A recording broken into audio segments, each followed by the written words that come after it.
In today's video, we are going to discuss 10 personal finance strategies.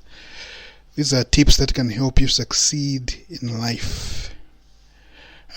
Without wasting much of your time, let's go on to the first tip.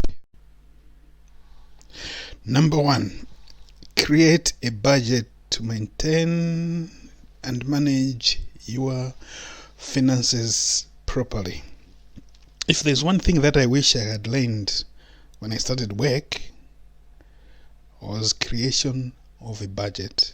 I never created a budget when I was starting work, and as a result, I was always in financial problems even before the month end. So I had to borrow money from other people just to survive till month end, when month end was approaching. That's a mistake that we should all try to avoid. There are some advantages that you can get by budgeting. For instance, a budget can help you have an accurate perspective of your financial situation. Secondly, a budget makes you wise in your spending, because you know exactly what you need and you know how to create to save some money towards that. It also creates opportunities to help others as well, because once you start budgeting, then you may be able to create opportunities to have some surplus money for your savings and even to help other people that are less fortunate than yourself. It's something that we all need to take into account, especially those that are just starting out in life. It's important to create a budget. And when you're budgeting, there are two items that are very important in a personal budget, and that's income and expenditure.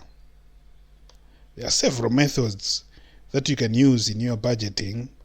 I have seen people that use the cash envelope system, where you withdraw money that you need for your everyday expenses and put them into various categories. In this case, you can, for instance, have an envelope for, if you're a Christian, for maybe offerings. You can have an envelope for groceries. You can have an envelope for maybe some emergencies as well, if you keep it at home, that is. But if you keep it in your bank, then obviously you just leave it there. Or you can actually create a separate savings account to take into account those type of expenditures. So it's really important that you find what is convenient for you. In one of the next videos, I'll try to go through the various ways you can create a budget.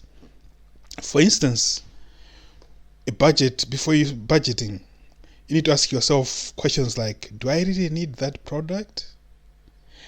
Have I bought the same thing before and not used it?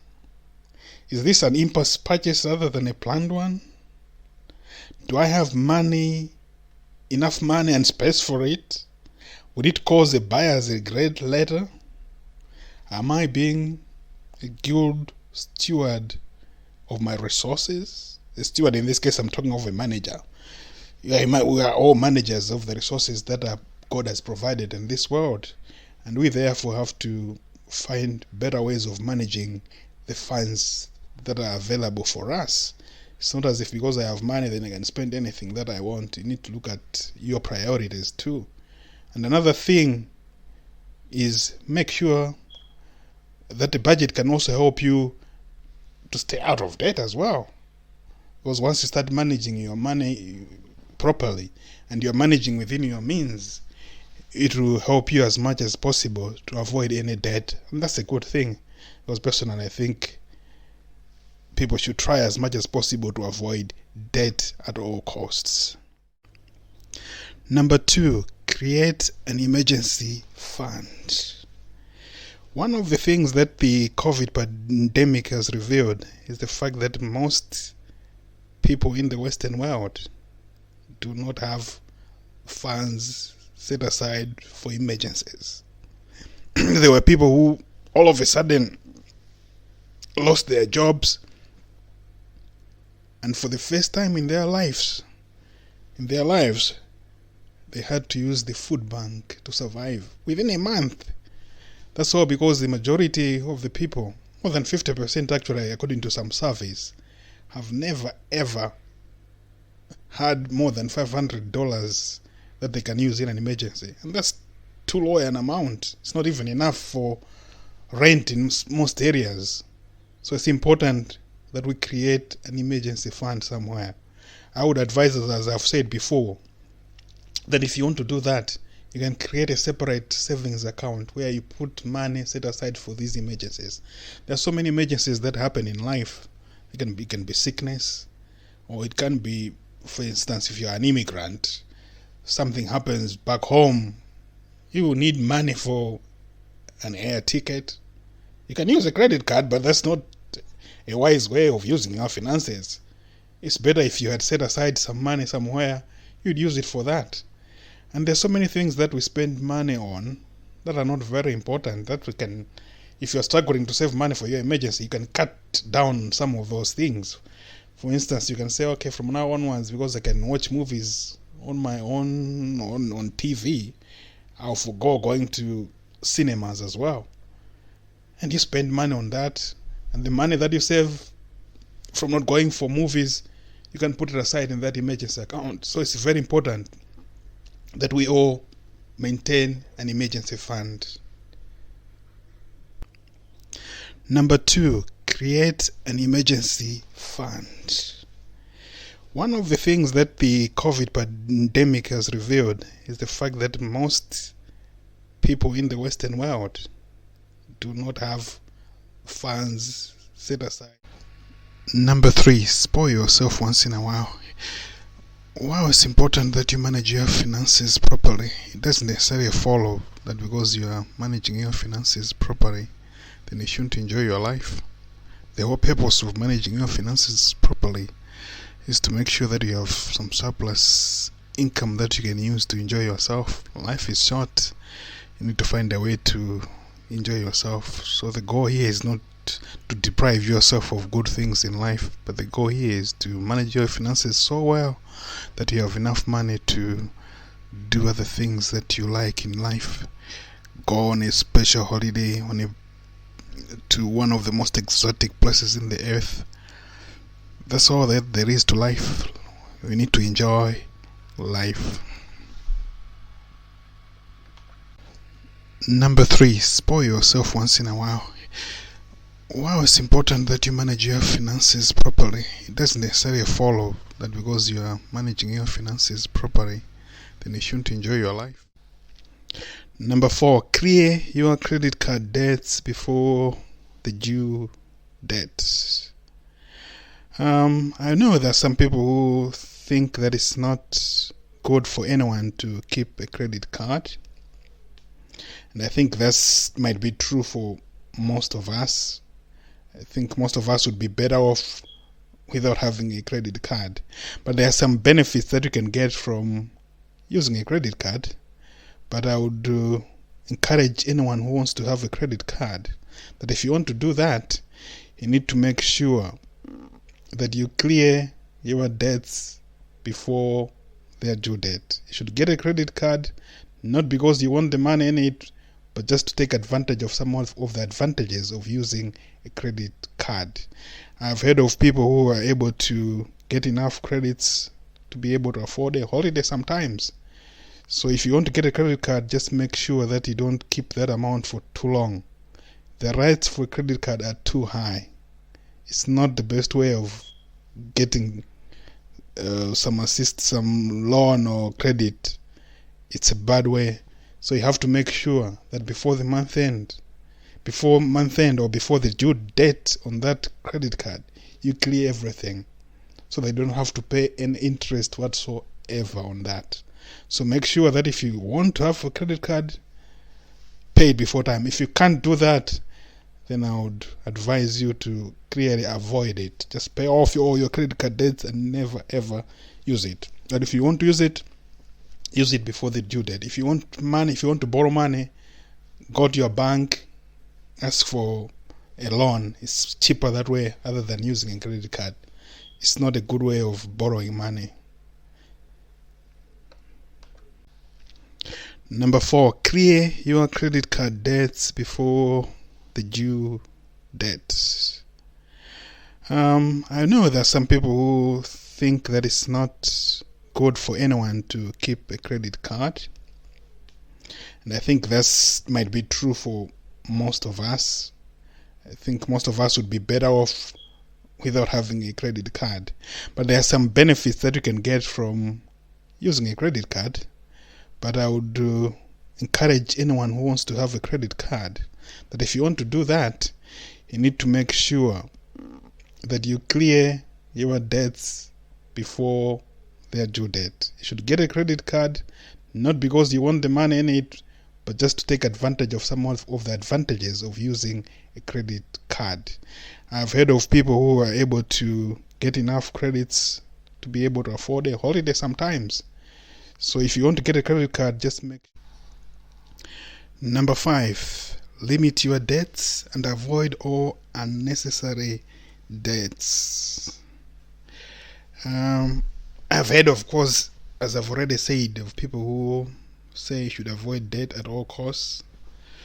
That's not the position that I'm taking. I believe there are certain times when you may need to go into debt for very important things. My advice, however, is if that's your position, make sure that you limit your debts and you make sure that you avoid all unnecessary debts. There's no reason why you should go into debt just because you want to have the best car in the world. That's not a very important thing. You can have the best car in the world, but it's just a car. Nothing special about it. If you have excess money, of course, that's fine. But if you don't have money, don't involve yourself in such kind of debts. But there may be issues like, for example, a mortgage. Some people, that's the only way they can be able to get a house. But I'm also aware of the fact that if for instance, you saved money over a period of 25 years and you invested that money, you should be able to even buy a house outright. So it's important that we all try as much as possible to limit our debts and avoid all unnecessary debts. Debts for things that we really don't need. An expensive holiday, when you don't have resources for that and then you go into debt for a holiday, that's not good. It's better for you to save some money for 2 years or so and go for that expensive holiday of yours after saving money. If you are in debt, you are a slave to those that owe you the money, and you are not at peace. And when you're about to retire, you are thinking of where will I get the money to be able to pay all these debts that I have. It's important, like our parents, to be able to go into retirement without any debt whatsoever, where you just spend the money that you get from your investments that you have made, other than having to worry about paying some lenders somewhere. So that's very important. I think it's a nice advice for anyone. Number 6, avoid buying big items on credit. Better to save and buy outright. I know this is a big statement to make because we're all used to buying these big items on credit. For instance, if you want a car, you get some credit facility to be able to get that car. People are used to that, but it's possible. For instance, if you have a $10,000 car, you can be able to, within 3 years, if you're earning enough, to be able to save enough money to just go there and buy it outright and not worry about any money that you're owing to people. The money that we spend on savings would better be saved by investing it in other important things. If you buy stocks over a period of years, if you buy wisely, you could earn enough money that can help you in your retirement, and even when you're still young, it can help you to have enough money to be able to buy the finer things in life. So it's important that even for these big items like houses and stuff, to seriously consider saving money even towards that. If you saved money, for instance, for 25 years, the same time when you're supposed to save money for when you that is usually given most as a period for most mortgages. If you had saved that same money without going into debt, you'd be able to buy a house outright in 25 years. I'm not saying that you just keep it in a savings account. You can use that money by buying stocks, because by that time, of course, if a house is 100,000 today, in 25 years time it will be maybe 200,000. But if you keep your money in stocks, in 25 years time, in most cases, you have even more, and you have even excess out of the purchase that you make at that time. So it's important that we start learning to pay for items by cash. It's these companies that are lending us money that are making huge profits out of us for no apparent reason, when everybody of us can even save for anything in life. So I would advise that if it's possible, try to buy things outright. But if you can't, that's fine, but only go for the things like mortgages, because it's the house. So you go into a debt, and if you fail, they will just repossess the house. So there's nothing for you to worry about that. But in some instances, if you get into some debts, people will take away your property as well. You may lose out. And life nowadays is not reliable. Look at the COVID situation. Nobody thought that they would be in this situation. But it just happened, and people all of a sudden, all over the world, millions lost their jobs. Just like that. And all of a sudden, you had all these debts, and you don't have money to pay for that. So, if you can. Number 7, pay off your student loans as soon as possible. And this is especially true of most people who go to university, because you are forced to pay for your tuition as well. So in this case, most people, because they can't pay by cash, they get into loans. And in some instances, I've heard of people who have accumulated debts of up to $50,000. And if you keep on these debts for a long time, they will prevent you from doing some other important things. So it's important that if you, as much as possible, try to pay it off as fast as you can.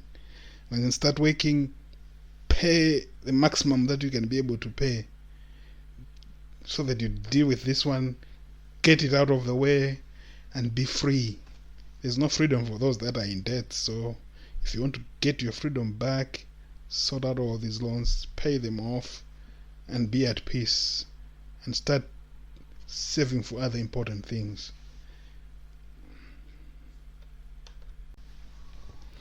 Number 7.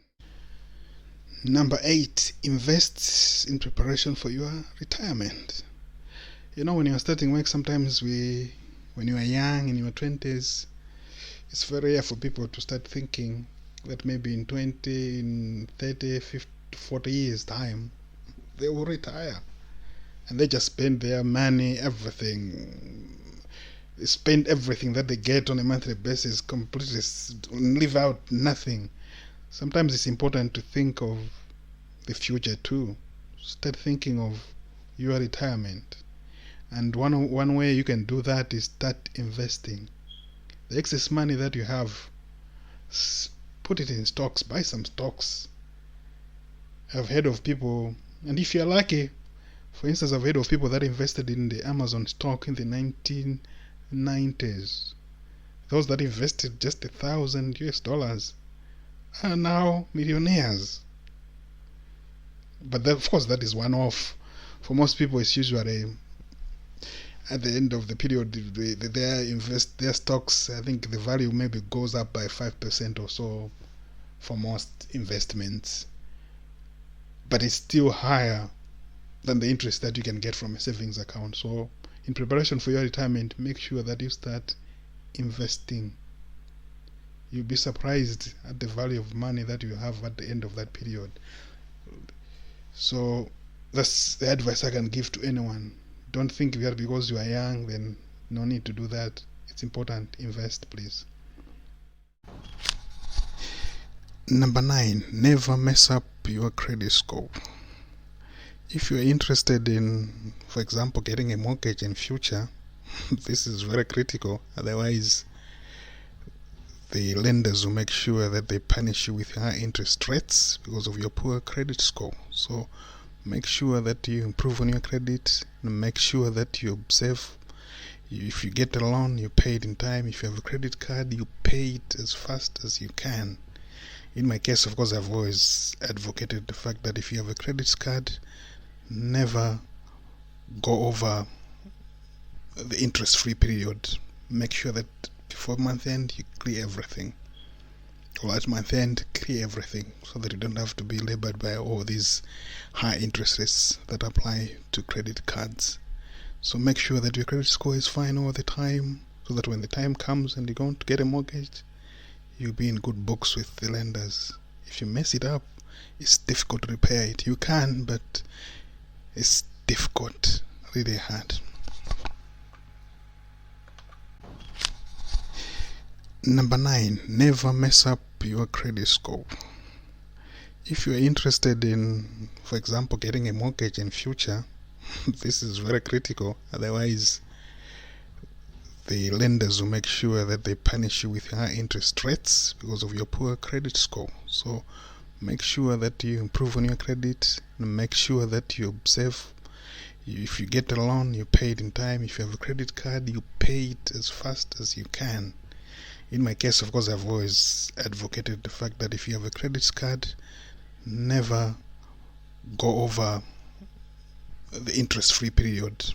Make sure that before month end you clear everything, or at month end clear everything. Number 10, take advantage of loopholes in your tax code. But loopholes, I've put it in quotation marks because they don't mean avoiding paying your taxes. You should pay your taxes, but if there are some credits that you can take advantage of, you need to do that. For instance, if the government says those who create this particular savings account will enjoy some will not be able to pay tax, you take advantage of that. That's a good thing. So make sure that you read your tax code in your area. Make sure that you take advantage of each and every line in the tax code. That's what billionaires do. That's the reason why they get away with paying little tax, because they look at the law, they employ all these experts who go through that and take advantage of that. You don't need to employ an expert. You can read in the papers about some of these loopholes that exist in your tax code, and you take advantage of that. Get what you deserve. Number 10, take advantage of